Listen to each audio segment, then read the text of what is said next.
As I This is live from the table, the official podcast of New York's world famous Comedy Cellar, coming at you on Sirius XM 99 Raw Dog, and on the Laugh Button Podcast Network. Dan Natterman here, along with Noam Dworman, owner of the world famous Comedy Cellar. Periel Ashenbrand is with us. She's the producer of the show. She has somehow managed to become an on-air personality. Again, that just kind of evolved, but here we are. Noam is coming to us from home. I guess, Noam, you are not feeling well, or you just didn't feel like coming into the studio. You're Zooming it tonight. I feel fine. I have kids over, and I don't know. I kind of like doing it from home. I kind of like Zoom. Well, what are we gonna do about Zoom that? is okay, but sometimes we have sound issues. So if we're mindful of that, Well, we should correct the sound issues, because I just kind of like doing it from home. I'm like the rest of America. I don't want to come to work anymore. But I thought we agreed that it's much more like energetically vibey when we're all in the studio. I didn't agree with that. No. Yes, you did. You Well, said, he totally acquiesced that it was like, yeah, it is a better vibe. but his heart wasn't in it. I mean, he just was like, yes, dear, yes, dear. But you look great in that dress. But it wasn't heartfelt. I'm an acquiescer, but I can't. This mask thing with you is I just can't. It's so funny to me. I was told that you wear a mask when you gallivant around here too. I wear a mask when I feel like I'm around a bunch of strangers who might have COVID. I try to set a good example, but I wouldn't be wearing a mask alone with you and Dan. Well, that's interesting given Dan's current situation. I think if you knew that, you might be changing your tune. Does he have COVID? No, my current situation is yesterday I felt a bit off. I mean, any person would have just dismissed it as, nothing. But me being me, I did feel a bit off, so I went to get a rapid test at CityMD, and it was negative. Oh, it was a beautiful test. It was negative. And it was a rapid test, but so it's not as accurate as the PCR or whatever. But the fact is I don't have any, I can smell, I don't have a headache, I don't have muscle. I just felt a bit off. And I think most people would have just said whatever, but I was being extra cautious, so I got a test. Yeah, I respect that. Now, have you had your third shot yet? I had my third shot. I haven't, but I will when I can. You can just make an appointment and go get it. There's nobody stopping. Yeah, but don't I have to get a specific? I got the Johnson & Johnson, so which shot do I need? Oh, forget about that. That's like a placebo. Go and get Moderna. Oh my! No, you're saying that a booster shot is literally any shot. It could be Moderna, it could be Pfizer. What is it exactly? Let me just first have a disclaimer that I'm not a doctor and don't follow my medical advice. Dr. Dworman, what are you asking him? I will say that throughout the world, they are mixing brands. The J&J is kind of the laughing stock right now. I just saw in Iceland, I think they have predominantly J&J breakthrough infection, or twice. I think 20% of the people vaccinated are J&J in Iceland, and 40% of the breakthroughs are J&J. But also there was a Mayo Clinic study which shows that the Moderna is considerably more effective than the Pfizer at preventing infection, like 30 or 40 points higher. So you're saying just get any Moderna shot? Yeah, get a Moderna shot. That's what I would do. And so just go to the drugstore or whatever, CVS? Yeah, that's what I would do. I'm not advising people at home to do that because I'm not a doctor, but I'm playing one on my podcast. But that's what I would do, Dan. I wouldn't get another J&J. I'm not going to get another J&J. I'm just saying I just didn't know if you were able to mix and match like that. Like if a booster had to be the same shot as the original shot. Or yeah, some people even think that but by mixing it, you get a wider band of immunity. But if you Google a Mayo Clinic Moderna study or whatever it is, you will see what I'm referring to. Okay. We by the way, Jordan, speaking of Johnson & Johnson, we got Jordan Jensen coming in a little bit. And the vaccine is called the Janssen. So don't be confused. Jordan is not affiliated with the vaccine. But before we get to that, I did know him, especially because you're a musician, did want to bring up the passing of Rolling Stone drummer Charlie Watts, who died this week at the age of 80. The cause of death has not been revealed, but he has been in ill health for a while. He had I believe, throat cancer back in 2004, and I guess he's had health issues since then. But anyway, he has left us this week, and obviously there's an outpouring of emotion on the social media. There was a story, by the way. I don't know if it's true or if it's not true. Apparently, according to the story, a drunken Mick Jagger called up Charlie Watts one night and said, "Where's my fucking drummer?" It's a bad impression, but whatever. And Charlie Watts, because I guess they were supposed to meet or something, I don't know. Apparently, Charlie got his clothes on, went to Mick's hotel room, punched Mick in the face and said, "I'm not your drummer, you're my fucking singer." Oh, that's amazing. So whether that happened or not, I don't know, but it raises the question. It doesn't beg the question, because that's a misuse of the expression begs the question. It raises the question. You didn't mention that in your book, by the way, and but go ahead. The beg the question thing? Yeah, that's I could have put that in there. It's something it is the kind of thing I might have included but didn't. Yeah. But it raises the question, who's right? Is Charlie Watts Mick's drummer, or is Mick Charlie Watts' singer? I think most people would just assume that Mick is by far the more important member of the band. I mean, I would say that what Charlie Watts was trying to say is, you're not the head of this band. We're a co-equal band, and I don't work for you. I don't work for you. I'm not your drummer. I'm the drummer. Where's our drummer? But Point taken. But I might not have meant it that way. But is there any case that can be made that Charlie Watts is anywhere near as important, or was, to the band? I'm not a musician, you understand? None whatsoever. I mean, Mick is the front man. Mick. Okay, so let's put it this way. Charlie Watts, first of all, Charlie Watts is a good drummer by all accounts, and you can listen to the records; they're good. He's not full of personality on the drums, but he's very solid. He is interesting to me, and the Stones are interesting to me, is that he's not a loud drummer. I think he even holds the side stick like a jazz player.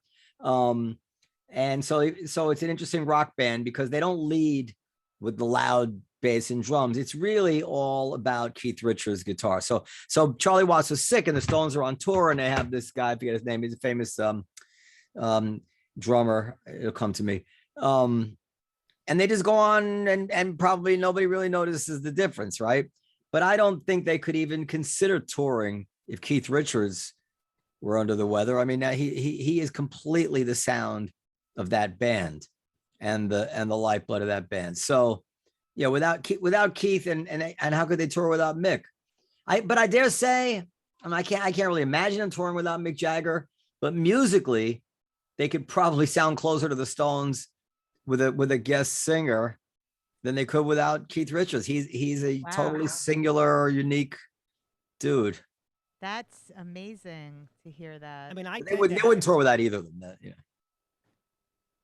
What about Ron?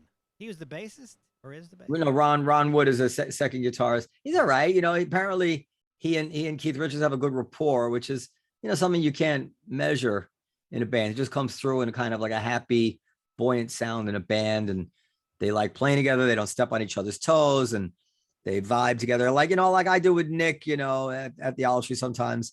And then their original bass player Bill Wyman's been out of the band for a long time. So that's it. But I never really got the whole Charlie Watts thing, other than he's just a very solid. He's solid. He has this interesting style where he doesn't hit the hi-hat at the same time as a snare, which is very unique now to drummers. But it's not like, so Ringo Starr gets a bum rap, but like you can't cover those Beatles songs without playing exactly those Ringo Starr fills that have so much personality and are so unique. Everybody remembers them. The song doesn't even sound right without them. Ringo was just this quirky, really interesting guy who really contributed to the whole thing. And I don't know Charlie Watts the same way. Like Satisfaction, he plays that Motown beat, but that's not his beat. Well, I'm not musician enough to really question what you're saying, but I think it's interesting. But I think, because he is highly regarded. He is highly regarded by people. He's a Rolling Stone, so obviously, he's an important person. The thing about music is that, especially with that kind of music, it's greater than the sum of his parts. It's not required that each musician have spectacular skills in music. It's that all the musicians together can create a vibe and a sound. And there's a lot of forbearance that goes into, meaning like it's what you don't play, which is it's also the writing. I would imagine it's also, well, the writing is huge, yeah. You know, But I'm talking about just his performance. What you don't play is huge, you know, and the decision not to play certain things. Like Charlie Watts could very well have tremendous technique that he's just holding back because he just doesn't think it's right for the song. So but you can't argue with the songs. I mean, their records, they're good records. They're great. I noticed, by the way, is it unrelated, but on the schedule tonight, I noticed Al Franken here at the Comedy Cellar. That's significant because even though Al has played here before, I've never seen him on the schedule under his own name. I told him, Al, we got to put your name on the lineup or you got to take a hike. You're going to have to go over to the stand, and they're not vaccinated over there. That's what I told him. No, I'm kidding. I think he just, I think he just decided he'd like to be listed. I think that it's nice in a certain way for him to be listed. I think he probably enjoys being like, what's the downside for Al Franken? It's not like when like Aziz, if Aziz was listed, like there's a run at the door, like a huge crowd is going to show up. It's not like we're not going to be overrun with people wanting to see Al Franken, but we will get people making reservations who are more excited to see Al Franken. So it's a better audience for him, right? And then he's like one of the guys again, you know, and in his 70s, and he's like a working comedian again. I think it's very sweet. I really like the guy. I don't know that he was ever a working comedian in the past, Noam. I think he was a writer. I think this is his sort of beginning of his stand-up. Yeah, you're right. I don't know if he's a stand-up comic, but he's a working person in comedy show business, you know, doing SNL. It's like just one of the guys again. I look forward to watching him, as I have mentioned. I don't know if I've mentioned on the podcast. I mean, I don't watch a lot of comics. I've been watching Jim Norton of late. And I enjoy watching Al Franken because how often do you get to see a senator talking about his experience in the U.S. Senate? I mean, it's like, okay, there's a bunch of comics and we all have good jokes, and that's great. But what's even more interesting to me, after being in comedy for so long, is to hear somebody with a point of view that's very, very different, whether it be Jim Norton sucking off trannies or Al Franken's experiences in the Senate, you know, talking about his interactions with Chuck Grassley on the subway, for example. You know, it may not necessarily be the most howlingly funny thing, but how often do you get to hear somebody talking about interacting with Chuck Grassley, you know? Yeah, but I think he's really funny. He is funny, but I'm saying pound for pound, is he killing harder than anybody else? No. I mean, not to, you know, I don't think, but pound for pound, killing harder, no, but pound for pound, is he more? But it's interesting. I'm saying. Yeah. Is it going to be a highlight of people's show? Yeah, absolutely. Unless they're have no idea. I suppose a lot of kids don't even know how Franken is, but if you are aware of the world, and you know, and they just know that a guy was in the Senate, you know, and that's, you know, if you're into politics in any way, then seeing Al Franken at the Cellar is awesome. Yeah, so like for you, it's a dream come true. But I think even judging by the audience's reaction, I don't know if you've gotten any emails of people saying specifically that they enjoyed it or not. I mean, we got some people like him, but it just seems like they're really happy to see him. Just the vibe I get when I've watched him in the past, and I'll probably watch him tonight. He's pretty short, right? I didn't realize how short he was. He has a joke about that, doesn't he? Yeah, he does. Chuck Grassley saying I'm not going to do the joke, but yeah, Chuck Grassley says you look taller. You're short. I don't know. You're shorter than you are on television. But he actually is. I mean, he's pretty short, but he's got these big, like, manly hands. But it's not shocking that a Jewish comedian is short. You know, I mean, I never thought of it. I never thought of it one way or the other. But the notion that Stuart Smalley is short isn't shocking. He you know, he's not the kind of presence where you would, like Tom Cruise, you would think he's tall because he's kicking people's ass and playing superheroes. And so when you see Tom Cruise is short, that makes an impression. Because wait a minute, doesn't this guy save the world? How tall was Paul Newman? Look it up. I think he was short-ish. You're like my height, like. Or Sylvester Stallone is short. There's another guy you're like, well, you're kicking ass on screen. You're taking on single-handedly, going into Vietnam, you know, and saving whatever he was doing. And I didn't see the first. No, I saw the first Rambo. I didn't see the second Rambo. But the point is That's a person you might think would be tall. Well, it says here that Sylvester Stallone is 5'10", Oh, so he's not that short. For some reason, I thought he was short. and it also says that Paul Newman is 5'10", but I had always heard that he was shorter. That he's like 5'8". So who knows? I don't know anything about music, but I'm gonna say this. What do you know anyway. about? I know about a lot of things. What would you say? What would you say is your thing you know the most about? Like if you had to design a Jeopardy category for yourself, Well, what would you? no, What would are you pick? asking this in a hostile way, or Yeah, of course or are he you is. Don't asking you this hear in the sort of fucking tone of in his a voice? in a curious way? Both. I mean, you wouldn't probably ask this of most people, so Look at him. it just feels like this is a question you're asking her because you doubt that she has knowledge about anything.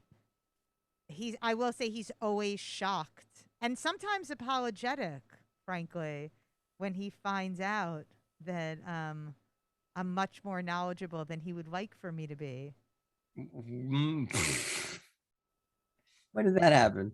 It's happened a few times. My most recently, it happened with with the blueberry jam in Maine. You have to apologize for that. Yes, that's true. The jam was too sweet. And I couldn't believe that she'd actually followed the directions. But after it sat for a while, it lost some of its sweetness. So I had to apologize for assuming that she was, because I'll be honest, she had to scale the recipe. It involved fractions, Dan. And I was just sure it was so sweet. I was sure she had messed up the math. And when it turned out she hadn't, I apologized. So yes, he was so sure of himself and he was such a jerk about it, right? Like I was making blueberry jam and he was just, in the kitchen, like he has any fucking idea what he's talking about. That I knew it was too sweet. I'm ruining the jam. Noam can mansplain with the best of them, but Yeah. to his credit, he does apologize readily when true. wrong. That's true. What one has to say. But would you want to answer Noam's question, or you Sure, find it no, I'm too happy- condescending no, to well, even Jane to answer that? What would totally your Jeopardy condescending. category think? It's an interesting question. What would your Jeopardy Here's an category? interesting question. I know. I don't know. I've eclectic knowledge. I know a lot about. I know a lot about fashion. I know a lot about art. I know a lot about literature. I know a decent amount about philosophy. Wow. I know a pretty decent amount about comedy. I know a lot about writing. You want me to keep going? No, mine would be the Great Lakes. What would yours, Dan, be, Dan? French, the French language. French language. Aviation, though my knowledge is not. I mean, it's atrophied somewhat.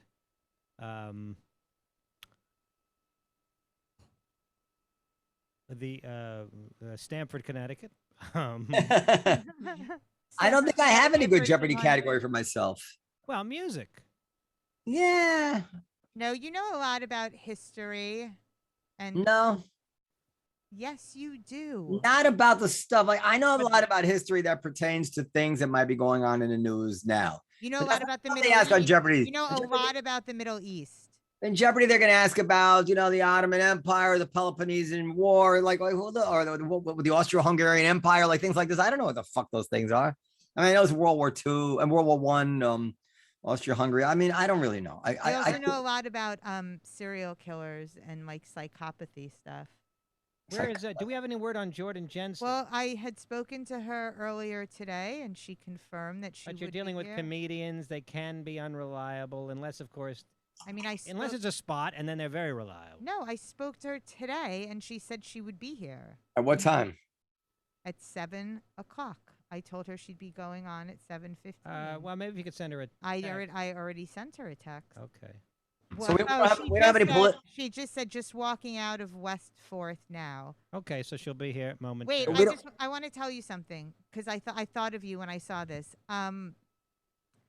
Somebody posted on social media today, a video of Keith Richards that was taken a few years ago, I think, saying that Charlie Watts is one of the best drummers in the world, and it's because of how good Charlie Watts is that Keith is able to do what he does on the guitar. Well, who said that? Keith Richards.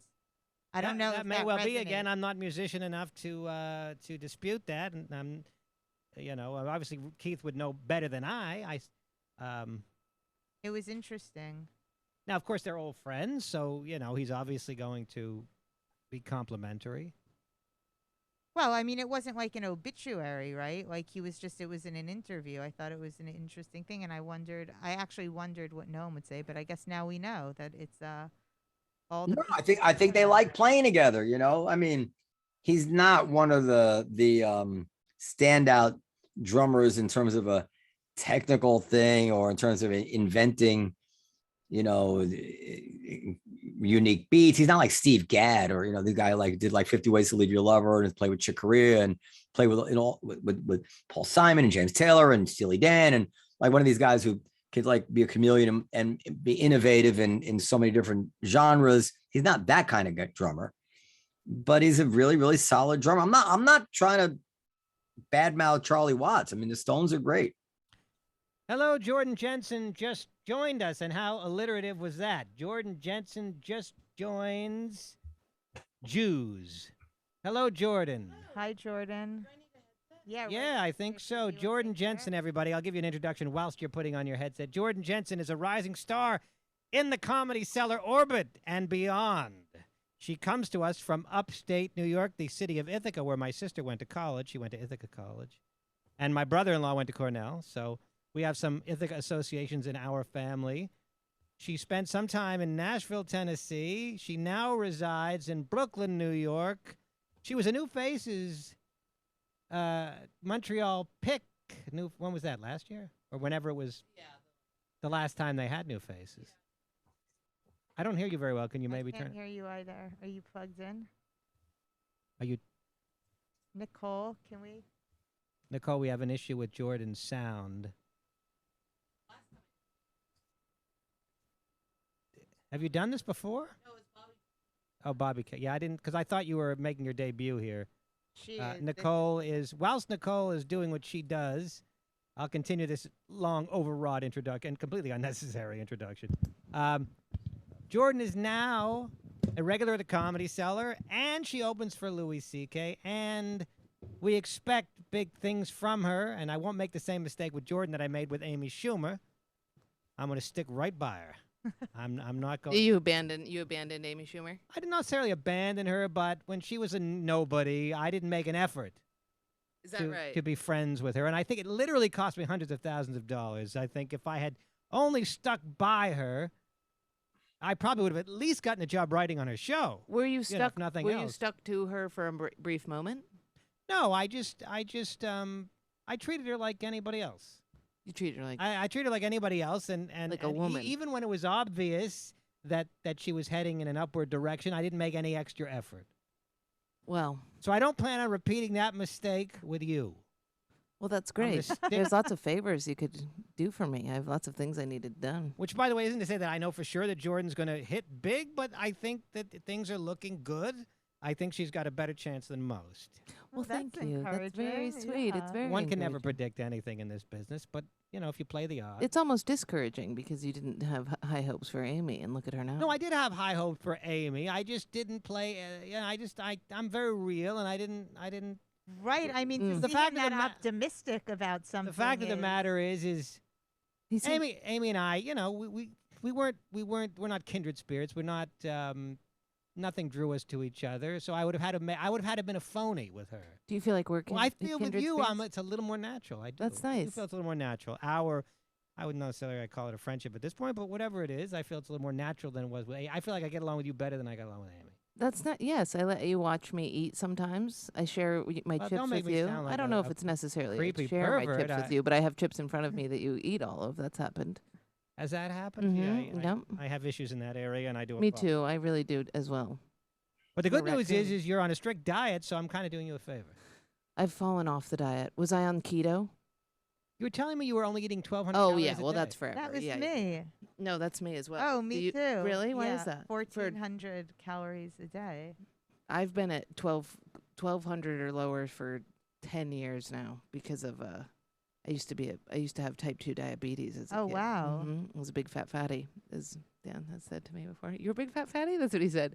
With all of the... I say that because you're not anymore, so it's funny. I know, but the way that you said it, there was so much love in your eyes when you asked it, but your words betrayed you. You wanted to be like, oh, I didn't know that you used to be overweight, but what came out was the comedian, and you said, oh, did you used to be a big fat fatty? Right, but it's all tone, as we know, in comedy. Mark Norman said he used to be a big fat fatty, and I don't believe it for a second. Yeah, he said that he used to be really overweight. Yes, I just don't buy it. I can smell it on people. It's like my gaydar. It really goes You're up. saying because he's a little too confident that you don't see a former fatty in there? I don't see a former fatty in there. I know when there's a former fatty. I'm very good at picking up on it, and I don't see one in there. He might have been a little bit of a tub scout. He might have been a little chubby chubberson, but he wasn't a big fat fatty. Well, you would know better than I, because my former fatty radar is not, I guess, as well tuned as yours. Oh yeah, mine. But he does seem to have a lot of confidence for a man that used to. You would think somebody that had weight problems would be have a little less savoir-faire with women. Yes, that is true. Be a little bit more neurotic, but that could just be. Sometimes you can fake it till you make it, I will say. Yeah, Britney Spears' boyfriend is like a muscle builder guy now, and he used to be obese. No way. Yeah. That guy? Yeah. I think He we've used to be obese? Yes. Noam, are you still with us? Yeah, I'm listening. He's Okay. trying to figure out what questions. Well, he because this can is not a ask me that I political can't discussion, answer. so he's a little bit lost. But I assume you're familiar with Jordan's work on stage. Absolutely. Are you? Yeah, I've seen her set. I was looking up where Rolling Stone listed the greatest drummers. They put Charlie Watts at 12 and Ringo Starr at 14, just so you know. Wow. You disagree with that? And they rated number 1 John Bonham and Keith Moon is number 2. But whatever, that's it. Wait, who's Keith Moon? He was From with the Who. Oh, I Yeah. saw the Who at MSG a couple years You back. probably saw them after. What year were you born? But Keith Moon has been dead for 1991. like 30 years, hasn't he? Yeah, he died like 1980 or something, or 79, or when did he die? I No, don't when I know, was a but kid. it's been a long time. The Who performance was pretty lackluster, I will say. It was kind of just like a screening of the movie Tommy. 78 he died. Oh, wow. Yeah, long before Jordan came to this planet. Yeah. You're I mean, only 30 really, years. Dad, just finish the music. Like so Keith Moon died in 78, which is really that's when the Who stopped being a vital band. Like they just stopped right at 78, and they hung on for another 44 years or something, or 43 years.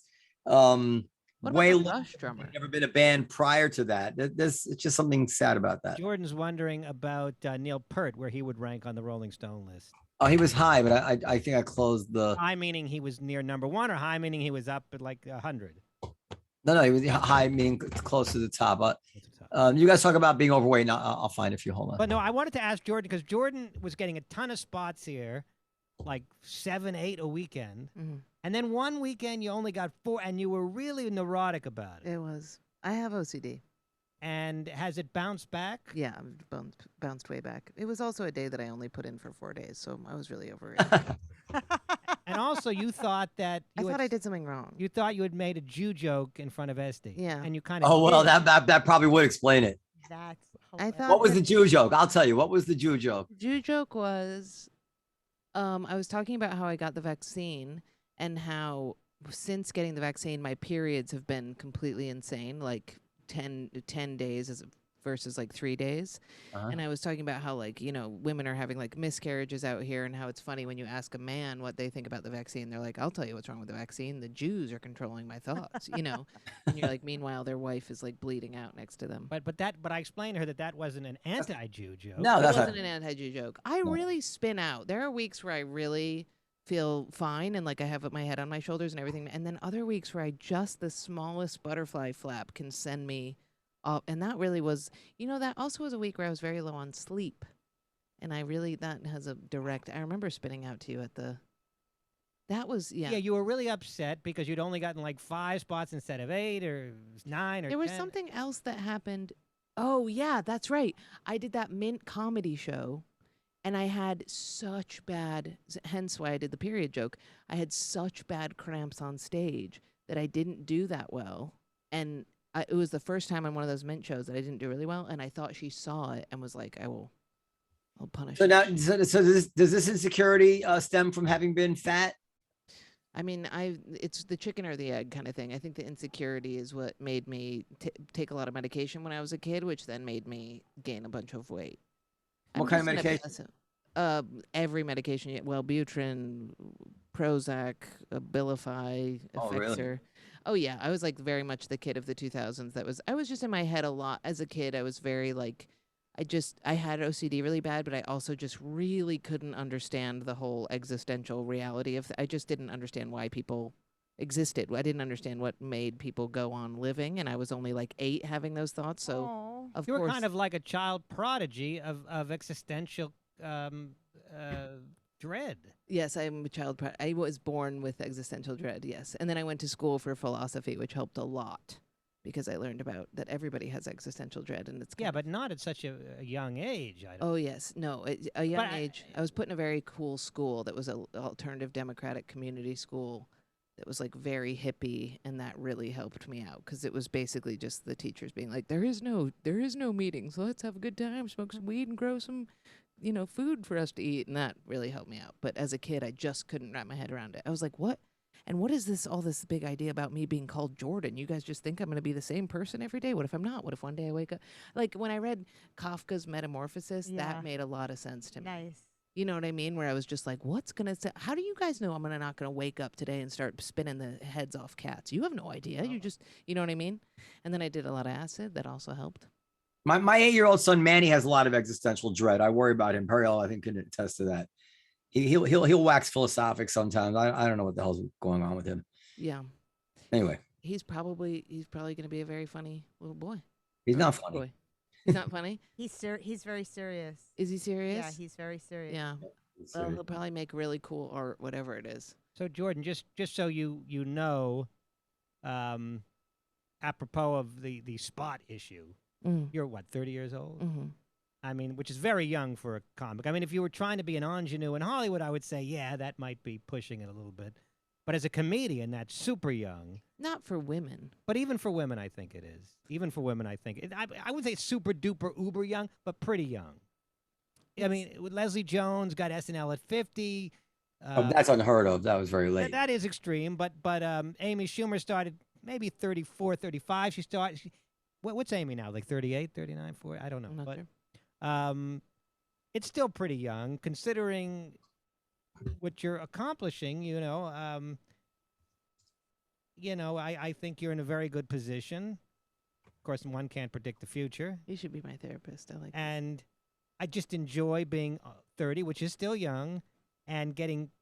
You don't even have a day job, right? I mean, I usually do art handling like at once every 6 months for with Caitlin Palufo for like a couple weeks. And this time I just had to be like, I can't do this. I can't do full night job and full day job. It was just killing me. So yeah, now I don't have a day That's job. amazing. Good for Thanks. you. That's Thank really you. cool. so full-time comic. Also, I know you work a lot with Louis. Would you say that Louis is a mentor or just somebody you work with? He's definitely a mentor. He's definitely helped me a huge amount with my comedy. It's insane. He's like surgical with jokes. And he just immediately, I mean, we met because he was like, can I give you a note on a joke? And I was like, yeah, can I give you a note on a joke? So like, and when we go on the road together, we write in each other's notebooks, like while the other one's on stage, like, like this should be different. This was great. Could be like this.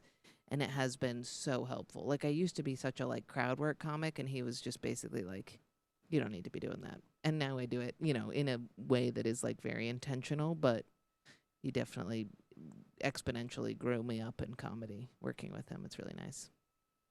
And I know he's got a tour this fall. I'm actually doing a few days with him in Chicago in December.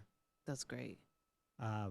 I guess he's using a lot of opening acts, so I was only able to get a few dates. But Yeah. I guess you'll probably be doing some dates with him as well in the fall. Yeah, I'm with him in October and November. And I just got back from. Oh no! Just now I was with Dusty Slay, but where were we just now? Madison and Des Moines, which was pretty cool. But we're gonna do theaters. Oh, you know what? I want to talk about Jordan's going to Vegas, right? I saw you on the Vegas skit. Yeah. And, I've never been to Vegas. Well, that's significant because for the past several months, the Comedy Cellar Vegas has only been using acts from Las Vegas because it's cheaper, basically, right? No, I mean, In LA, and LA. and LA. In other words, because crowds are smaller because of COVID, you don't want to spend money to fly people in and put them up at the hotel, right? So you're using local acts. So We had been. I mean, we were at, less than half capacity by law. I'm not faulting you for it. I'm explaining it. I'm faulting you. No, I'm a little bit sensitive because I often jibe him about money, but it's all in good fun.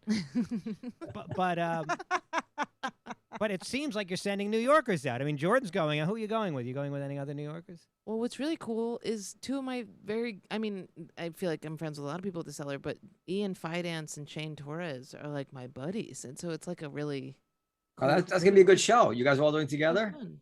When is that? That's in like next week. It's August 30th to September 6th. I need to go out there. I haven't been out there in so long, but every time I get ready to go, COVID comes back. And I've never been there. I've never gone. I have no idea. Never been to the city of Las Vegas? It's really crazy to have not been there and to talk to people about it because the shit that they say is chaotic. They're like, yeah, you're going to go into a hotel and they just all lead to other hotels and some hotels have different themes and then there's a neon graveyard and then you can see this and it's like you can go skydiving off of a building. It just is insane. And I'm like, is this like Epcot or is this... It's not a normal. Well. That's the club, the Rio, which is the hotel that you're at. Yeah. With the Comedy Cellar, is not on the Strip, so it doesn't connect to any other hotels. But it does have, I've heard, Penn and Teller. Penn and Teller. It also has a zip line. zip line is fun. I don't think there's any parachuting going on in Vegas, unless there's like an indoor place with the fan. But would you agree with this, Dan? Like Vegas is really a place where men go and just come unglued and get themselves in trouble. And I'm not sure what the appeal of Vegas is for women. My experience of Vegas is not that. I go to Vegas to do a show. I'm in the Rio. I don't do anything crazy. Yeah, but that's not what other people. I was at a strip club, but you can go to a strip club here in New York City. So people are gambling like hundreds of thousands of dollars. And I don't gamble. They're like fucking lives away. I play poker like once a week, and I've loved poker since I was a kid, and so because of that, I'm probably not going to let myself gamble. So but you can be good at poker, as I understand it. I mean, there's such a thing as being good at it and being able to make money consistently, or so I've heard. Yeah, but I'm not. I play with like person. buddies, and like I know I have such an addictive personality that I know that it will just be. All the money I make will go to that. So instead, I'm gonna just sit at the buffet. I'm gonna go to the gym. I'm gonna zip line. I'm gonna do weird shit like a neon graveyard. Maybe I'll get a tattoo there. There's also the desert is pretty spectacular surrounding Las Vegas. I was there with Dove and Pete Lee about a couple years ago, and we went hiking. It wasn't much of a hike, but we took a few steps in the desert. Yeah, I'm not gonna take a few steps. I hate hiking, but go to the tour of the Hoover Dam. It's pretty cool. Like if you want to look. I did the Hoover Dam too. That's interesting. Curtis Greenbaum is a magician. He was the last person I should have asked about Vegas. He gave me like a 6-page long sheet of all of the shows that I should go to, and was like, "Well, you won't be going to shows because you'll be working at night, so we don't really go to shows when we're in Vegas." Yeah, it's true. Also, what are the Vegas odds on Harrison Greenbaum actually getting married to a woman in 2022? Is that Can you believe it from Nebraska? I think he will. I mean, he's gone this far with it, so. And we did a whole podcast about it, but I'm standing by that. I just believe that he's a homosexual. That he's living a lie. What about him? And who's the other comic who's not Chris Gethard? What is the other guy's name? Damn. There's another comic who's married to a woman who is a writer on a TV show, and he is incredibly gay seeming. And I've always just wanted to push. I literally wanted to book a lineup with both of them on it and watch them interact and just be like, look, if you guys want to fuck around a little bit, we'll let you. Who is that? It's man, I don't remember his name. Oh, right. I mean, I'm whatever. I don't care. Whatever. I'm not gonna go through the ritual disclaimers. Whatever. No, have you seen the woman? What does she look like? Does she look like a man? She looks like a guy. No, I have no idea. I'm everybody thinks I'm gay. I have lesbian mothers, and the guys I date look like women. They look like David Bowie from The Labyrinth. So I am like very much guilty. The guy I'm dating right now, I mean, I literally was with him today, and he looks so much like a lesbian woman. So he's not a comic? He is a comic. Oh, he is. Is it somebody we know? No, I don't think so. Okay. So you grew up with two women, or your mother left your father and went with a woman, or something? My mom was with my dad. My dad was the coach of my mom's rugby team. Insane, insane. And then they split up, and she started dating women. They both were like carpenters, really rugged, hot carpenters. And they split up, and she like tried to date men, but she was just poached by all these women. So she was like, all right, maybe I'm gay. And now she's dated women forever. So, and then she met my other mom, Michelle. And then my mom and Michelle split up, and then Michelle got with Donna, and they all kind of participated in raising me. Well, my dad was just kind of this like uncle type figure who I like. So you had 4 moms. 3. So it's my mom, Michelle, and Michelle's new wife, Donna. Well, why does Michelle, other than the fact that Michelle was dating your mom, why is she qualified to be your second mom? They You had a raised very me. close relationship. Yes, yes, yes. They both raised me. I was just with all 3 of them the other day. It's quite lovely. The 3 of them are very close friends. But Donna and Michelle are still married, and my mom is single. But yeah, and they spend a lot of time together. And because my dad was very absent, he just was like, he didn't know how to raise daughters. So I did a lot of carpentry with him, and he was more like a buddy. And the 3 of them are like, Donna's kind of like the stepdad who would give me weed and let me borrow her truck. And Michelle would pay my phone bill and was the very maternal one. And my mom, who's like very rugged, was like the dad, That's amazing. It's really, it's really, But it's really so you would say that you wouldn't even classify yourself as bisexual. You're just completely hetero. No, and I've tried being with women many times. It doesn't go great. I'm so incredibly brutally straight. It's my sister is the same way. We've both tried a million times, and it just. I love the way Periel says that's amazing. Like, it's not just that like she accepting of the fact that people are not cookie cutter, and you had this kind of unique upbringing, and your mom was lesbian, and everything was fine. No, she thinks it's like, you go, girl. Like, this is amazing. This is a superior way to grow up. You're so fucking out of touch, because the truth is that it thrills me, because for so many years it was the case that like you couldn't be a parent, or you supposedly couldn't be a good parent. And I'm quite a bit older than Jordan, and I remember when this was the case. Shut up. And you're quite a bit older than I am, so take it easy. And it's really nice that things have changed, and it also makes me think about Henry, who has basically 4 moms. You know Henry, Judy Gold. Oh yeah, totally. I do think it's superior.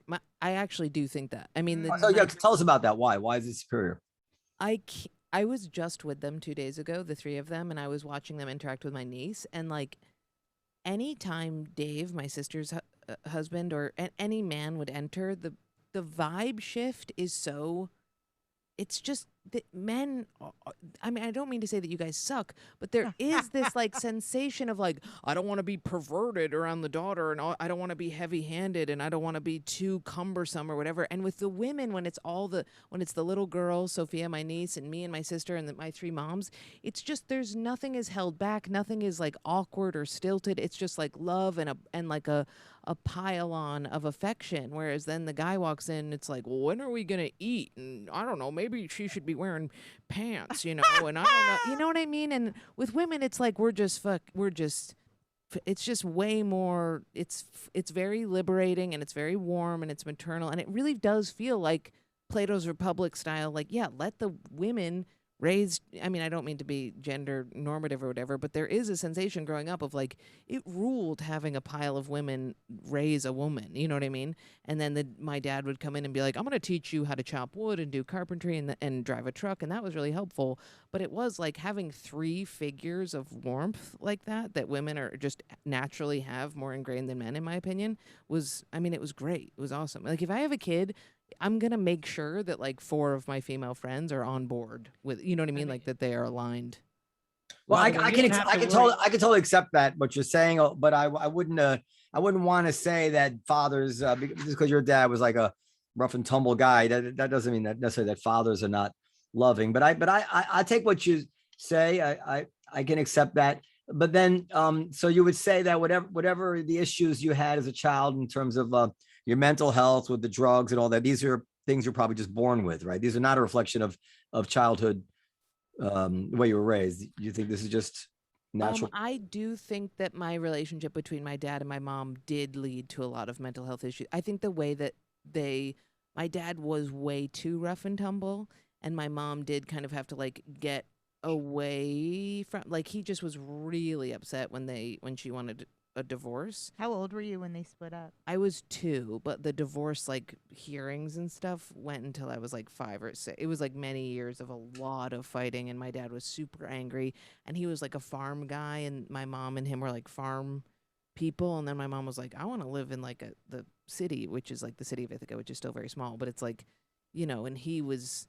So I think a lot of the aggression that he felt, because he was super in love with her. My mom was like a very magnetic, very she's like a cult leader. Hell of a rugby player. Yeah, she's a great rugby player too. And so yeah, I think that I do think that the rage that went on with my dad about my mom leaving, I think did contribut to the mental health. And do you think any of that bad experience that you had with that particular male person in your life, your dad, might have slingshotted you in a way into a kind of an exaggerated acceptance of the superiority of all female house? Like 1,000%. I'm like terrified that I am straight, because I'm terrified of having a kid with a man, because I don't want any of that like rage or like, just unbridled insecure. Like when a woman is insecure, it just looks different than when a man is insecure, in my experience.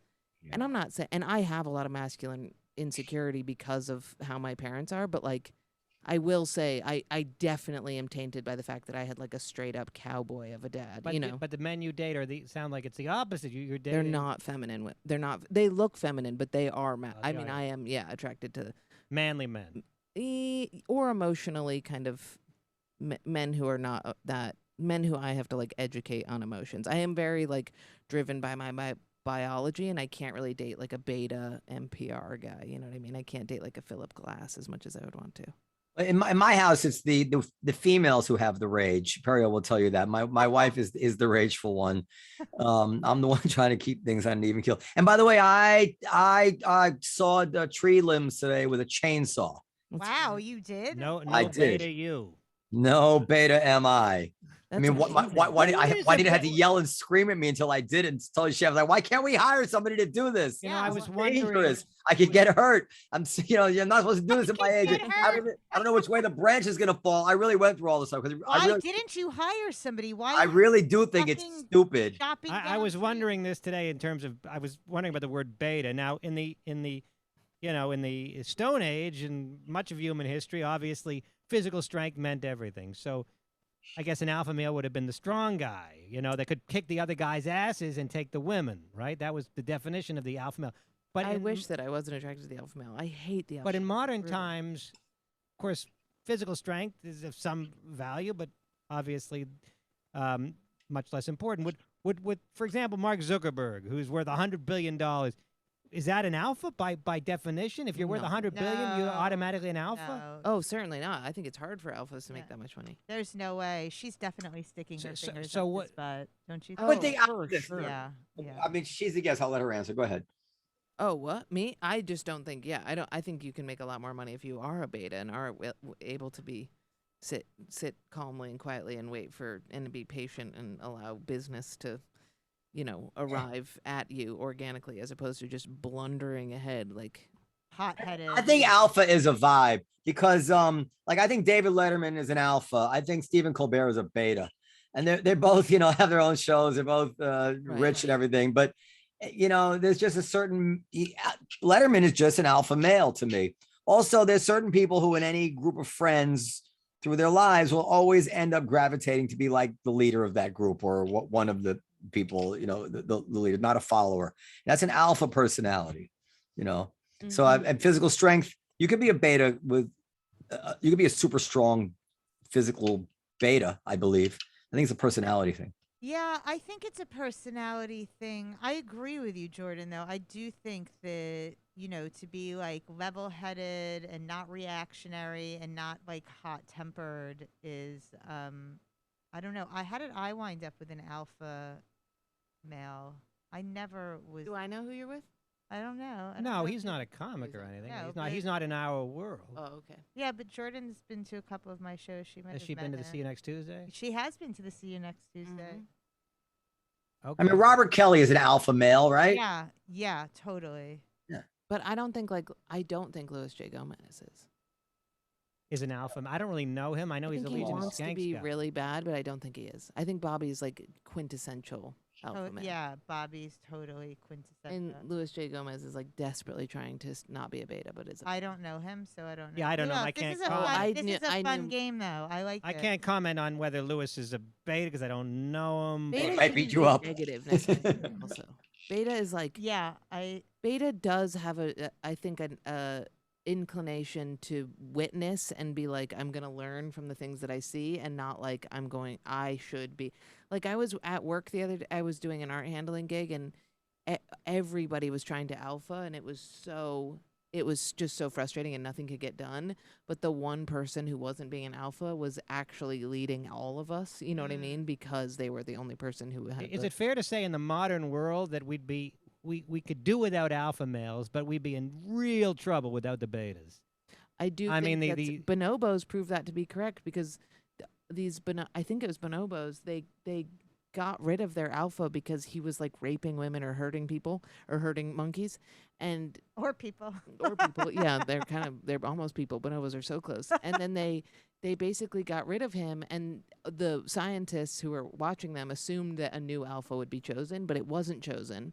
It became way more. The betas and the women all lived together like super well, and everything was cool, and they just didn't have like a tyrant. So the alphas are like not necessary. Yeah, and in the modern world, I mean, what are the alphas really adding to the stew? I mean, they can maybe they make you come. I guess that's a Not some value. necessarily. You know, But that is, I think, I think that's the problem. I mean, I think that's why they exist, is because they are biologically enticing. Because they, as a woman, you're like, you're gonna protect me. If somebody does try and hurt my baby, you will stop them, which is not necessarily. But you won't necessarily make. which is fine, like in the state of nature, but in the modern world, maybe that's not quite as necessary. And we need the betas But you can't help it. to all this wonderful technology that we have. Yes, that's true. Although Musk seems alpha-like to me. Musk? Elon. No way. He's like, no, he would get immediately demolished in the wild. He couldn't put anything together for himself. I thought beta meant follower. You can't have all followers. You have to have leaders. I mean, who's going to stand up to social injustice? Alpha males stand up to social injustice, right? You can't have the betas will follow whoever it is that's in charge. You need moral, upright alpha males or alpha people. Okay, beta is. Yeah, maybe we're not settled on the definition. I'm just like I just using alpha as like a guy that's really good with women and really like confident and so on. It's a hierarchical to me. That's how I always took it. Yeah, I don't know if they're necessarily inherently beta men meaning. Yeah, I guess if you need to fight a war, you need an alpha male, or as you said, to fight for a cause, not necessarily a war. So Dan, how about if they remake Pinocchio, Mm-hmm. but then Pinocchio says, "I want to be a real girl." Oh, that's so good. That's such a great idea. And Geppetto, he doesn't question it. What was the thing that Biden just said? He did a full talk where he was like, I don't know, but there's one segment of the speech where he goes, when kids say to their coaches, "Coach, I'm gay." "Dad, I'm transgender." And he's just so out of touch that he doesn't even say it right. It's so funny. I watched that segment over and over. "Dad, I'm transgender." Transgender? Transgender. Well, that's what Louis C.K. is transgender. He's transgender. What? He identifies as, he is a redhead. But anyway, whatever. I was trying to make a joke. But no, how long have you been sitting on that Pinocchio thing? Not a long time. Why? It occurred to me the other day. I don't remember when I was reading about Pinocchio and says, "I want to be a real boy." There's a quote. I think Pinocchio says, "I want to be a real boy" or something.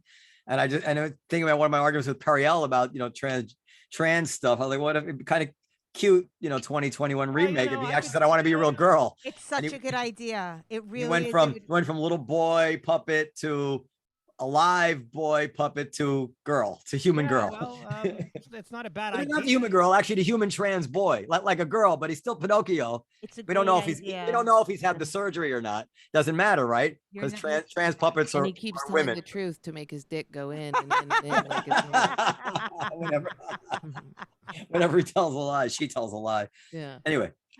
Whenever she tells a lie, her dick grows. Yeah. Not bad. Not bad.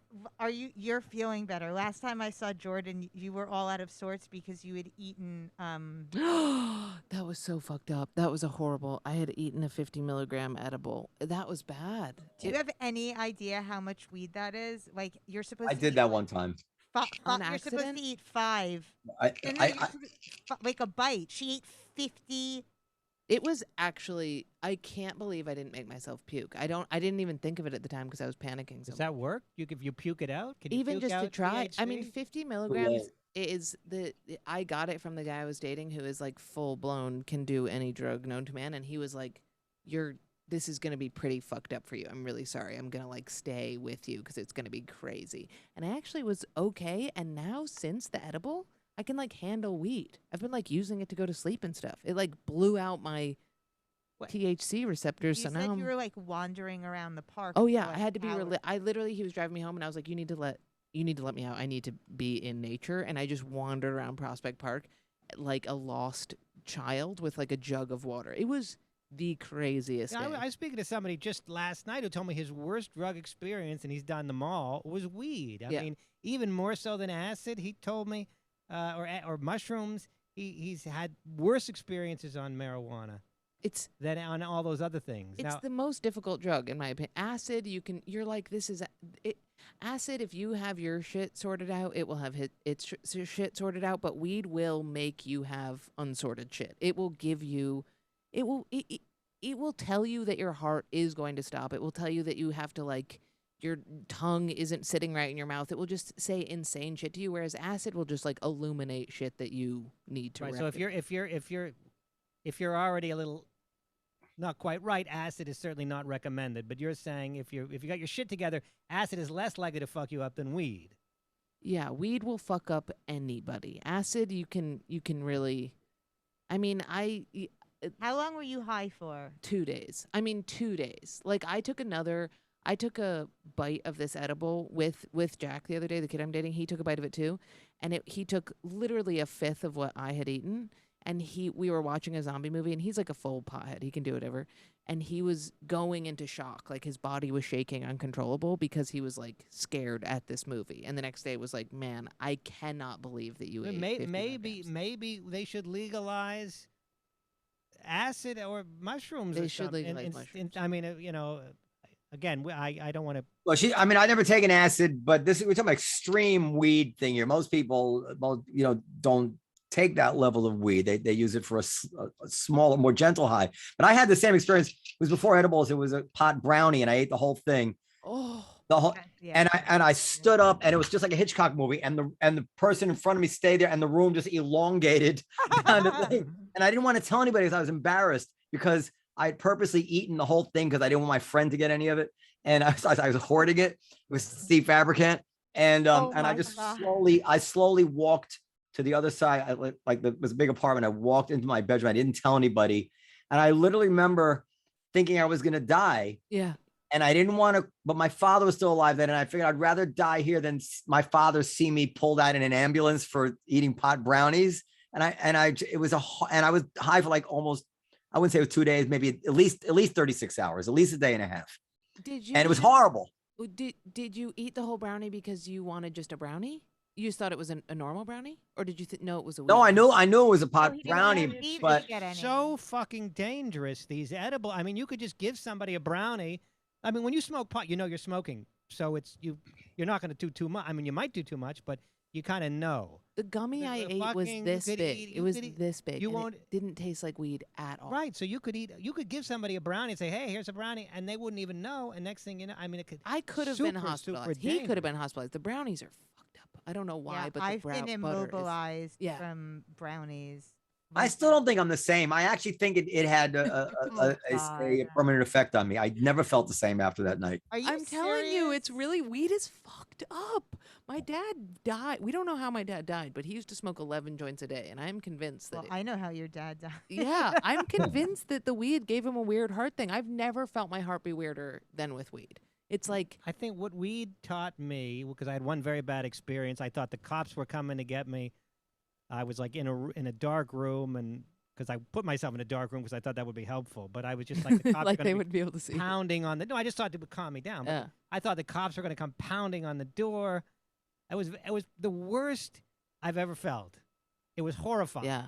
And as far as a permanent effect that it's had on me, first of all, every now and again, like, because I know it's there. I know that I think I'm in control of my brain, but I'm really not. Mhm. My brain is a chemical soup. If it decides to go in that direction, it'll go in that direction. Yeah. I ain't got shit to say about it. Yeah. I mean, I can't control. You really realize that, like, your thoughts are not your own. We're machines. Yeah. So you put something can into go the awry. machine, and to take the machine. I also had the same realization when I got the propofol for my colonoscopy, where they just What's a propofol? propofol is what Propofol they is the- give you. It's an anesthesia. It's what Michael Jackson used to take to go to They, sleep. it's every night. basically it's a switch. Oh. It turns you off. I mean, you don't even feel it coming. They put in your arm an IV, and then they start it, and you don't even feel like you're drifting off. It's like you for 2 seconds you're like, oh, I don't feel it, and then boom, you're Wow. shut off, and then you wake up an hour later, whatever it is, Or 9 hours. later. whatever they decide to do, Mm. you know. With a sore ass. Yeah, Like a Cosby date. my Yeah. colon was there was nothing going on in there. They didn't have to do anything. They didn't That's have great. to do any autopsies or whatever. Not What? autopsy. Autopsy. I mean, Colonoscopy. biopsy. Oh. Or autopsy. Or that would have been. Did you ever have it's I find it disconcerting. Like sometimes I'll be high and I'll have trouble easily recognizing very regular everyday things like a street or a location. Like it won't process correctly. Something that and it makes me feel like I'm just a membrane, a tissue paper width away from losing. Like if this little amount of weed can make everyday understanding daunting, like am I just hanging on by a thread? Yeah, I think you the answer are. is yes, and you it's quite amazing that we generally speaking don't tip over into insanity. You're or- not. I don't get that with hanging- alcohol. I can be your shit-faced genetics drunk and make it- think pretty clearly. I cannot think clearly on weed. Your genetics make it so you won't lose your brain. Lose your mind. As somebody who, I literally spent my entire life being so afraid that I was going to lose my mind and start hurting people or hurt myself or jump off of buildings. You can't, even if you were like, okay, now I'm just going to be a crazy person. Even if you were high, you couldn't do it. All the weed it's just fear. You're just paralyzed with fear.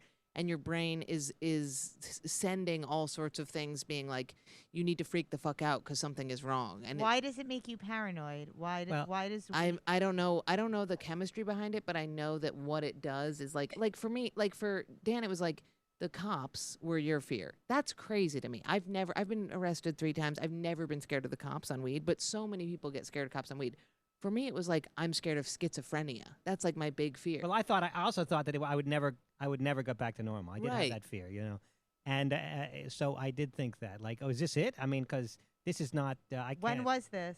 This was a long time ago. It was in the 90s. And you haven't smoked weed since? I have, but very, very not often, and just a tiny, tiny bit. And let's see where it takes me, because I was inexperienced, and I just smoked a shit ton because I didn't know. And it felt good. It was like, this is great. So the logical thing was, if this is great, then even more would be better. That's what I thought, because I didn't know any better. And then I took this huge hit on a bong, and all of a sudden everything went black. It was like, bzzz. Everything went black and white. It was like a short circuit. Yeah. I was like, it happened instantly, like, bzzz. And Do you like having sex on weed, Dan? Well, I'd never have on weed. I like having sex on weed. I mean, I like having sex on weed. I really The worst thing that ever happened to me with weed is one time me and my friend used to smoke blunts after blunts after blunts. We were serious potheads, but one day we took it too far and we shotgunned a blunt to each other. And she looked at me and she goes, "There's something wrong with your eyes." And I was like, "What do you mean something wrong with my eyes?" And she was like, she was like, "I'm so sorry. I can't look at you. It's really freaking me out. But one of your pupils is super big and the other one is super small." And I was like, "Fuck you. You're high. There's no fucking way." And I went and looked in the mirror and one of my pupils was like a pinprick and the other was huge. Oh my and God. I immediately went to my friend and I was like, "You need to go get my mom." And I just immediately went into shock, and which is where you're just shaking uncontrollably. And Brianna, my best friend, and my mom just like literally like pancaked me, and like we're just like, "We're gonna do square breathing," and we still have no idea how that happened, but it happened for like a few weeks after. Every time I smoked weed, one of my pupils would get super big. It was so terrifying. I'm sure it's nothing. Yeah, totally fine. No, Well, maybe Reefer Madness was right, at the end of the day, on some level, I can't play guitar when I smoke pot. Like other guys can play. They can play better when they get high. I can't do it. Do you smoke pot? I don't think I've ever seen you smoke pot in my life. I mean, he's around comics all the time, so you got to be bullied into it several times. I go through periods in my life where I've been hanging out, like got to fall in certain routines, mostly before I was a parent, where I would smoke, with some regularity. Okay, but in the past 2 years? Well, Liz got me these the Tootsie Roll edibles. Oh my God, the Tootsie Rolls are fucked up. Yeah, so I'll eat half of those sometimes. How old is your kid? I have 3. They're 9, 8, and 4. Oh, so they're gonna start getting into weed. I hope not. And I'm petrified of these edibles too, because they literally look like Tootsie Rolls with the Tootsie Roll wrapper and all that stuff. So like you can't have that around kids because they'll eat it. So I have them literally under lock and key. And if you try to take one or eat a piece of it or give one to somebody, what if ballistic? What if a little kid, you found out, you see Manny ate the entire Tootsie Roll? I guess you go to the hospital right away. Yeah, you do meditation. Or maybe you give him like I mean, hopefully he'll just sleep it off. Pump a stomach. No, if a little kid eats weed, dude, I've seen little kids eat weed, and they can. Brianna, the one I was just talking about, her mom was like a deadhead, and Brianna accidentally got super high as a little kid, and she just was like, "I want candy," and they went and like ate a bunch of candy. Like kids can fucking handle it. We're the non-plastic ones. We're the insane. Wow, people. That's interesting. We do want to underline that we're not advocating giving your kids marijuana. This is Jordan's. I don't think that's been peer reviewed, as they say. I'm not sure that study is. It may or may not be the case. It's an interesting. Sure it's an interesting question whether or not kids somehow. It makes sense. Okay, we got to wrap it up. But let's just. Is there any hot issue, Jordan? What is it? First of all, why is the Comedy Cellar? Like, I didn't see this coming, but it seems like the comedy world is slightly anti-vax. Some of the other clubs, some of the other comics, we're like totally in the vax camp, right? We had every comedian had to be vaccinated and all that stuff. But now that the city is requiring all this stuff, I don't know, Jordan, what's the word on the street? Like at the stand, they don't cotton to that vax stuff, right? They don't like it so much. I mean, okay, there is something insane going on with comedians becoming very like, especially, I don't know though. It's become a theme where comedians are becoming very conspiracy theory, which I don't know what that's all about. I don't know if it's because we're in an echo chamber or because like comedians are lazy and aren't gonna like read the news, so they just get lost in their little, it is like a bizarre group think where it's, I don't know, maybe it's a narcissism, but I do think that I think an aspect of it is comedians think that because we stand on stage and we hold a microphone, that we get to say what we think about politics and everything else. So I think that it's just a louder voice because we literally have microphones and platforms to talk on. You know what I mean? But I don't know. For other clubs that I work, the Cellar is the only one that's required any vaccination. Other ones are like, are you vaccinated? And if you are, you'll do different shows. First of all, the Cellar can afford to put up restrictions. Other clubs are just trying to get any customers they can. We get more customers by being vax only, I believe. I don't know. I know that you asked Jordan this question, but I'm going to tell you that in the beginning, when we were doing it before anybody else, and I was too, I got a lot of pushback and like, it's fucked up and why are you doing that? And more recently, I've had a lot of comics tell me, we're so glad that you guys are taking these precautions, especially the ones who have kids, are like, thank you for like. I think most comics are probably pro-vax, but there does seem to be a group of comics. A lot of them work at Compound Media. Yeah. You know, those podcasters. Well, Rogan also is a big thought leader, and he's not Mr. Pro-vax. You know, I don't know enough about his position to say that he's anti-vax, but he's definitely not pro-vax. I just think there's a lot of comics, and comics make their opinions known, and so some number of them, just like some number of the general population, are anti-vax.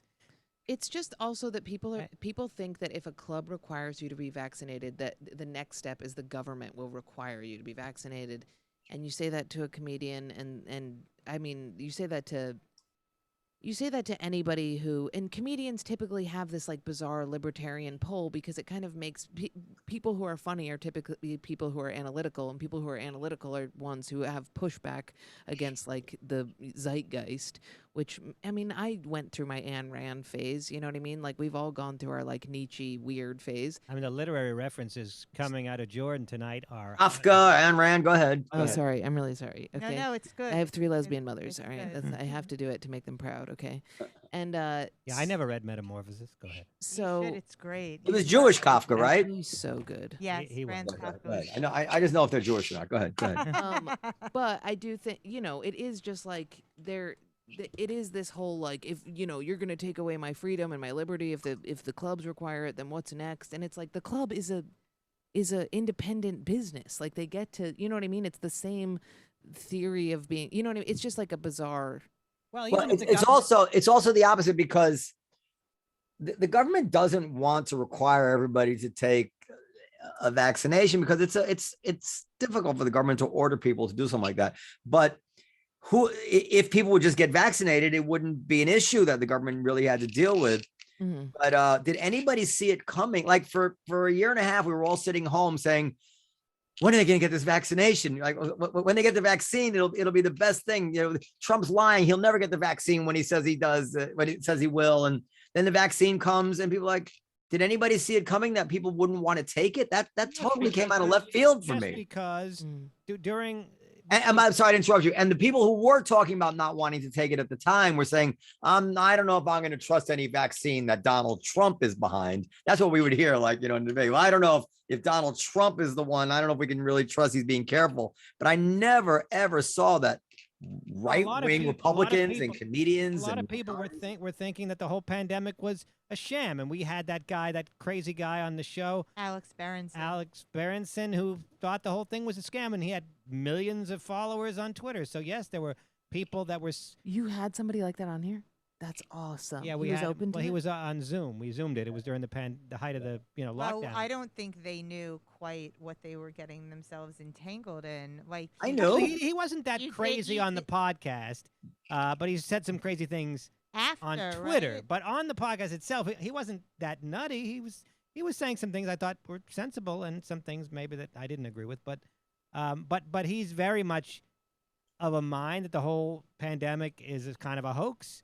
And he's got a lot of people that agree with him. So those, hoax in a sense that he thinks we're overreacting to it. But overreacting. Now that he doesn't bigly I hung out with a flat earther the other day. A good friend of mine admitted to being a full flat earther. Yeah. Oh my God. Full religious zealot flat earther. Well, I don't know if I could be friends with somebody who's a flat earther, just because that must manifest itself in other ways. I mean, if you're insane enough to believe that, then I would imagine you have some other crazy things. It doesn't manifest itself in other ways. It's very bizarre. How long have you known this person? Many years, like 10 years. Wow. Mm-hmm. It just slowly started unveiling itself into flat earth. It's because it starts with they're like a Christian, and then it's a First Testament Christian, and then it's the earth is resting on the 4 pillars and under firmament Christian, and then it's flat earther, and it's just like, wow. I don't know. The Bible says the earth is flat. I mean, it does. It says that the First Testament says in Genesis, I think that it's and I know this because he's sent me all this literature on it, that it's 4 pillars with a firmament over it, and the stars are holes in the firmament. Oh boy. This is a verifiable. You get in a car and drive to the to the earth, right? I mean, it's not like you really have to live life in questioning your faith here. You could just go check it out.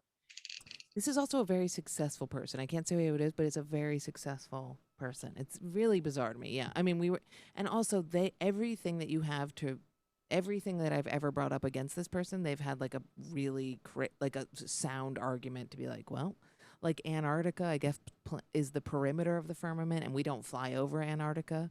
And I was like, of course we fly over Antarctica. And then I looked it up, and planes don't fly over Antarctica. And They it's do like, fly over the North Pole. no, they don't. Yeah, I I'm pretty guess. sure they fly over the North See, you Pole. think, but then you look it up and you don't. I mean, it's crazy. I mean, it's like this bizarre, and the whole thing is, it's all, you can't refute anything this person says, because you're like, well, why?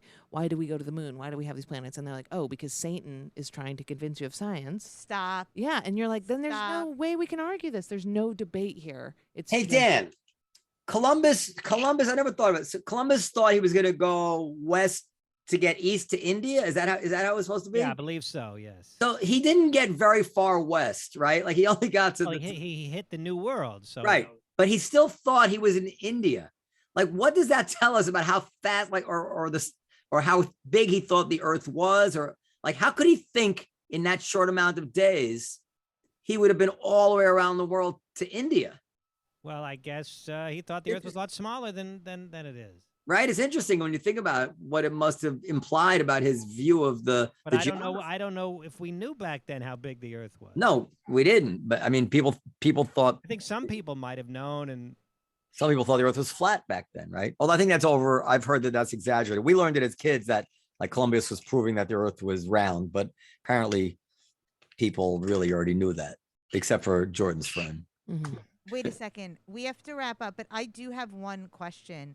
Doesn't the government already mandate you get a whole bunch of vaccines in order to attend Yeah, school? that's what doesn't make any sense. Like, Yeah. don't you? well, they also mandate that you go to jury duty, that you join the army. Stop if, at red in the event lights. of a war. I mean, government mandates a lot of things. No, but specifically vaccine. Right, they do. I believe. For Right? public Noam, schools. you have to be. I think you can opt You don't out, have to be but vaxxed because Government mandates that kids get vaccinated. And of course, the only vaccine thus far that's been FDA approved is Pfizer, and that was just approved on Monday.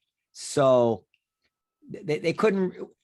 I don't see how they could really mandate it if it's not FDA approved. But now that it Well, is the FDA approved, the point What? is that we've been mandated. Our kids are mandated, or is right? it I an think opt-out? kids. I think kids are mandated to go to school, If you but go to I've never heard of public, yeah. adults being mandated to take vaccines to go to a restaurant. You know, that's unprecedented. Yeah, that's unprecedented. But But, schools, I mean, you have to be vaccinated to go to school. Yeah, but the kids can't even take the vaccine, so it's a little on its No, but head.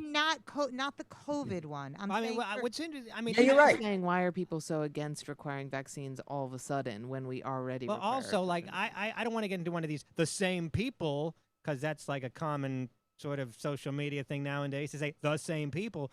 But it seems like a lot of people that might accuse somebody of being a draft dodger would then also be against the government making you get Yeah, yeah. vaccinated. Like, you know, I mean, is there any larger infringement of freedom than telling somebody they have to go to war, they have to put on a uniform and get sent Look, overseas?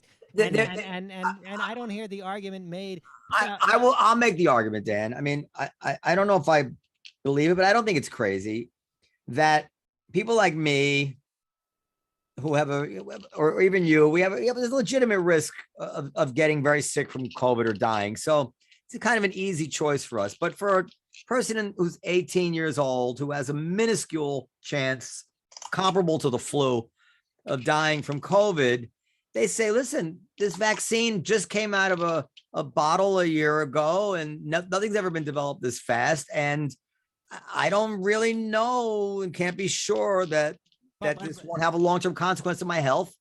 And Right. I don't want to take it. You know, Well, I my would point is, how many of those people would have suited up and gone to Afghanistan? You know, that's their choice. no, but I mean, that's true. But or would have objected to a draft, or would have accused somebody of dodging the draft. Well, we respect conscientious objectors in this country. And I'm just saying, like, we've talked about it before. When they approve the vaccine for my kids, I'm going to give them the vaccine because I don't see the alternative as being viable. But I'm not like I don't have any fear. I'm not worried at all. I'm sure this is safe. I mean, how sure can you be? As I I don't told know. You Periel, were sure as shit when you were okay, going to get you can Google this. There's a whole new thing now that antibiotics given to children 2 and under are now associated with neurological problems as adults. Antibiotics. We've been told these antibiotics are safe. Told they're safe, told they're safe, told they're safe. And now they're finding that actually maybe it's not so good to give antibiotics to infants. So you just don't know. And then sprinkle on top of that it's an mRNA, brand new technology, first time out of the box. And people are just, they're like, this is my body. I'm not comfortable with the risk yet. And I don't think anybody can make me. But however, I do think that's fine. But then it is perfectly reasonable to say fine, but then you can't come out into the restaurants with the rest of us because you don't have the right to put my kids in danger. So I get I don't really see why is there actually a talk on the table of there being a governmented mandate for the vaccine? Well, like the military, they're mandating it in the military. For And kids. I mean, it's New York it's State, I thought this now it has. You have to. my son's Look. school. You have to be vaccinated if you're of age. Like if you're old enough to be vaccinated, you have to be vaccinated, and all the staff has to be vaccinated. the problem is that there's no principle that you can really apply across the board, because let's say this particular virus was much more deadly, or let's play instead of being so deadly to 80-year-olds, let's say the high risk group was young children, and we lost 300,000 young children. Like, yeah, we'd have to mandate this vaccine to all adults, right? We would have to do that. So the principle has to bend at some point. The principle of civil liberties and freedom would have to bend at some point, a public health emergency, which is just intolerable. And we just have to do it, right? But this particular COVID thing is so wily. It's like kind of right in the middle, and it's wildly different risk profiles. And so it's like the perfect storm of you can make arguments from either side, but I don't think there is any principle that anybody can apply about this. A decision has to be made. I mean, yeah, someone's decision has to be made. Decision has to be made. Just like going to war. The war may not be a good idea, maybe a good idea. Maybe, people say, well, we didn't need to go to, war in World War I, but a decision was made. And once a decision is made as a society, right, people can't make up their own rules. Right. You just have, like, you don't really have a choice. Like, what's the other option? I mean, for the kids too, right? Like, what's the alternative? Yeah. I mean, I'm still wearing this fucking mask just because I'm terrified of giving it to my son. And it's disconcerting. Oh, you're terrified of giving it to yourself? Yeah, I don't give a shit. I mean, I'm fine. Like, even if I've had COVID, I'm double vaccinated. I mean, I know I could get a breakthrough infection. All right, I'll probably be okay. But I have an unvaccinated child at home. Get your third shot of Moderna. I'm telling you, follow the data. I will, Dr. Dorman. I will. It's just those particular masks, I find kind of looking at them. I mean, it's a nightmare. You think I want to be in this? It looks mask? Creepy. You look like but the fly. In comedy clubs and podcasts and rooms with people who are, out and about. And what's my other choice? Is to not leave the house. I thought children were not. Well, the Delta now, I think, it's small percentage, but it's small, but not 0% of children that are getting into trouble. They're getting a lot sicker, and a lot more of them are getting sick. No. So you say that, but you don't know. That's not. Periel just says whatever she hears, but that's not. Periel does not just say whatever she. The data does not say that they're getting. The data does not say that they're getting sicker. There's more of them getting it because they're the unvaccinated group, and the spreading much faster among unvaccinated. But the data I did see. More of them are in the hospital. More in actual numbers, but not more necessarily as a percentage of people who get sick. But 1 out of 100 kids are going to the hospital, and that's a lot. The way I illustrate it is that the odds of getting doubles 3 times in Monopoly and going to jail is 1 out of 216. Oh, so wow. This is half the odds. If your kid gets COVID, it's twice as likely that he'll go to the hospital than she would have rolled doubles 3 times in a row. But everybody's rolled doubles 3 times in a row. These are not like crazy, like win the lottery odds. This is something that we all do with some. So it's very scary. It's very scary odds. Now, very, very, very few of them die. Nobody knows about the long-term effects. I have long-term effects. I still don't have my smell fully recovered, and it's it's been a year without full smell, and it's a fucking nightmare. I mean, it sucks. And I was so, laissez-faire. I mean, I didn't give a fuck. I was like, I went bowling the night everything shut down and did shows everywhere and went to a party. And I was like, fuck it. If I get it, I'll be fine. And it blows. I mean, I cannot. If I had 1,000 smells before, I have like 30 now. Is it gradually getting better? I like to say that it is. I mean, no, the problem is that the synapses are broken, so things it's like a misfiring. So like, if you were to give me a bunch of perfumes or chemically smells, they all smell the same to me, and it's all completely like horrible. Wow. Like And what I can't about your go in. taste? 'Cause My taste is fine. It always was fine. So like, I can't go into nail salons. I can't go into like Bed Bath and Beyond. I can't go into anything that has too strong of, because there's no differentiation. So it's all just this horrible chemical smell. And then that same thing happens with like a lot of organic smells, like all like body odor, all like people, just like yeah. organic, really, what typically would just be like a sweaty kind of smell is now like a weird Chinese food, bizarre. It's horrible. I lost my What- sense of taste and smell entirely too, and it was a nightmare. Yeah, What disturbs me about it, what you're saying, and I don't know if what I'm saying is scientifically correct, but it's some common sense there, that it's saying that whatever the cells are that COVID attacks in your brain and your neurological, it may not come back. And it's very obvious when you can't smell.